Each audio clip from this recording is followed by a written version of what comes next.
डडेलधुरा जिल्लाको कन्याधुरा गाउँपालिकामा जिल्लाकै ठूलो तथा व्यवस्थित खेल मैदान निर्माण कार्य जारी छ।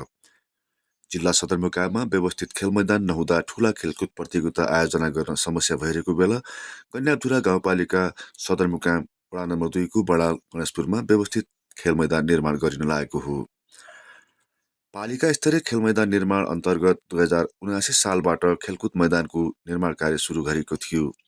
आर्थिक वर्ष 2079-80मा 8 लाख रकम बजेटबाट निर्माण सुरु भएको खेल मैदान अहिले 20 लाख रकममा फेरि निर्माण कार्य जारी छ। सुरुमा 150 मिटर लम्बाइ र करिब 80 मिटर चौडाइ खनिएको मैदानमा अहिले फेरि खोदान सुरु गरिएको छ। सामाजिक विकास कार्यालय डडेलधुराको 20 लाख रकममा खोदाइ भइरहेको यस खेल मैदानको चौडाइ अब 200 मिटरसम्म पुग्ने प्रमुख प्रशासकीय अधिकृत दिलीप तामाङले बताए।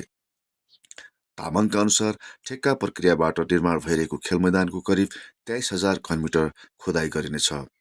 उक्त परिणाममा मैदान खोदाइ गरिँदा लम्बाइ र चौडाइ बढ्ने भएको हो।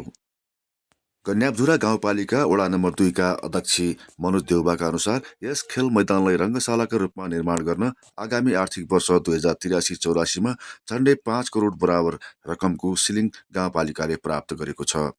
गाउँपालिकाले मुख्य योजना निर्माणमा यस खेल मैदानलाई राख्दा सङ्घीय सरकारको सम्पूरक बजेटमा 4 करोड 98 लाख रुपैयाँको सिलिङ गाउँपालिकाले प्राप्त गरेको उनले बताए। क्रमागतमा राखेको यो योजना नयाँ आर्थिक वर्षमा 70 लाख रुपैयाँ विनियोजन गरिएको छ। क्रमागत बजेटले मैदानमा आवश्यक भौतिक पूर्वाधार निर्माणको काम गरिने वडा अध्यक्ष देउबाले बताए। विशेष गरी क्रिकेट मैदानका रूपमा यस खेल मैदानलाई निर्माण गर्ने लक्ष्य गाउँपालिकाले लिएको उनले बताए। वडा अध्यक्ष देउबाले आगामी वर्षको जिल्ला स्तरीय खेलकुद प्रतियोगिता सञ्चालन गर्ने तयारीका साथ काम भइरहेको बताएका छन्।